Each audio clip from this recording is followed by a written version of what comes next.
Assalamualaikum Ustadz, saya mau bertanya, apakah pipis bayi termasuk najis? Lalu ketika kita sedang sholat berjamaah di masjid, misalkan saat tarawih, ada anak menangis karena ngompol, apa yang harus kita lakukan terlebih dahulu? Menenangkan atau lanjut sholat? Terima kasih. Waalaikumsalam warahmatullahi wabarakatuh. Wah ini repot sih memang kalau misalnya saya kebayang gitu di masjid, Ustaz pengennya kan khusyuk ya, Iya, tapi anak kemudian betul. ditinggal. Terjadilah sebuah insiden, anak ngompol Pak Ustadz, tapi kan taraweh udah di tengah-tengah nih. Betul. Nah jadi gimana tuh Pak Ustadz? Jadi lanjut ya taraweh atau anak dulu nih kita tanganin? Saya dalam waktu yang singkat ingin menyampaikan sebuah riwayat Mbak Rahma. Rasulullah Shallallahu Alaihi Wasallam itu beliau diantara menjadi manusia yang sangat sukses karena memang membagi waktunya menjadi 3 bagian dalam satu hari satu malam. Sepertiga waktunya digunakan untuk ibadah, sepertiga waktunya digunakan untuk tugas, dan sepertiga waktunya digunakan buat keluarga. Jadi ada waktu untuk ibadah, ada waktu untuk kerja, ada waktu untuk keluarga.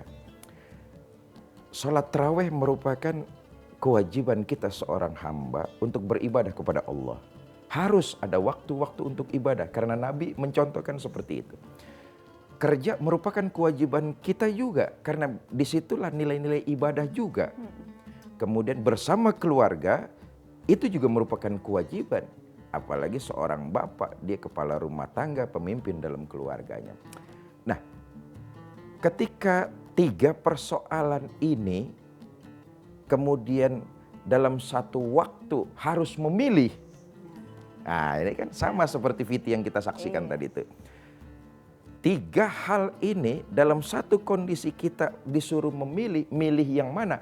Lagi sholat taraweh di tengah-tengah, lagi enak-enaknya, anak mohon maaf buang air kecil, pipis, ngompol dan sebagainya. Apa yang kita pilih?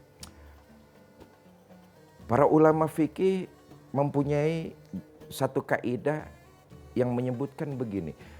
Tatimul aham minal muhim. Kalau 3-tiganya kamu disuruh milih ngerjakan yang mana, tatimul aham minal muhim. Pilih yang paling penting.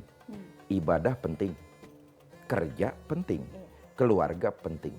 Tapi kalau 3 kondisi itu datang bersamaan, pilih yang paling penting. Kondisi yang tadi pertanyaan dari sahabat hikmah itu, mana Pak yang harus saya pilih? Saya menyarankan untuk memilih mengganti popok anak terlebih dahulu. Apa sebab?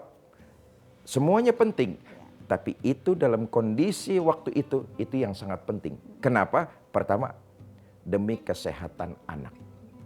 Sebab kita tahu air kencing kalau tidak keburu diganti itu akan menimbulkan berbagai macam penyakit. Khawatirnya anak tersebut terserang penyakit. Ini yang lebih penting.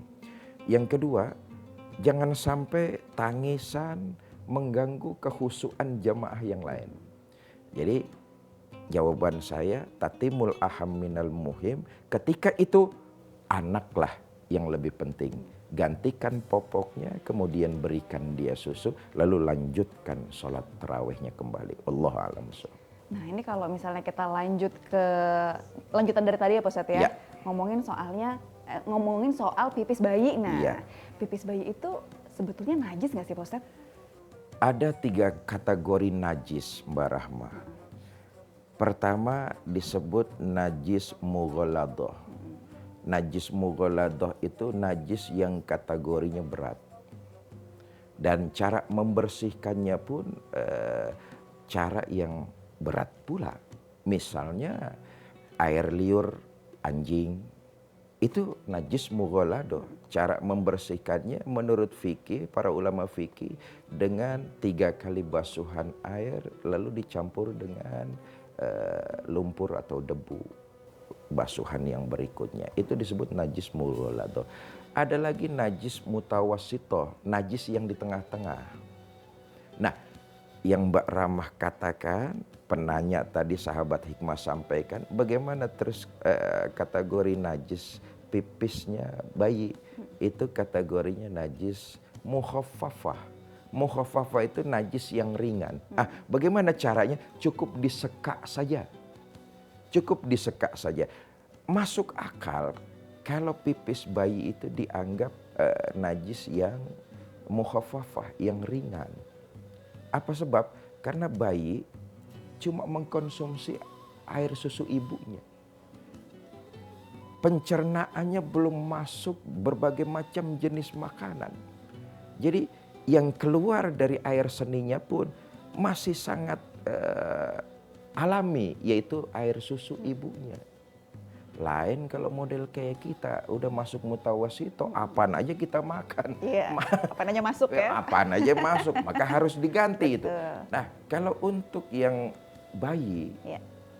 kategorinya najis mukhafafah dan cara membersihkannya tidak perlu diganti, cukup disekak saja, itu sudah suci, lanjutkan sholat kembali. Berarti batasnya sampai ketika bayi kalau sudah bayi mulai makan, nah itu baru masuknya Ya, mutawasitoh juga ya Pak Ustadz ya. betul. Oke, baik. Tidak terkecuali itu bayi perempuan atau bayi laki-laki Pak Ustadz? Tidak, sama saja. Sama saja ya. Jadi cukup diseka saja. Ya, seka Kalau misalnya saja. terjadi insiden seperti tadi Ya. sahabat hikmah. Baik. Kalau begitu kita akan lanjut. Ini ada pembahasan yang ketiga soal kisah yang begitu viral dan sangat menghangatkan hati kalau kita tonton. Nah, jangan sampai ketinggalan sahabat hikmah. Usai jeda kita akan kembali.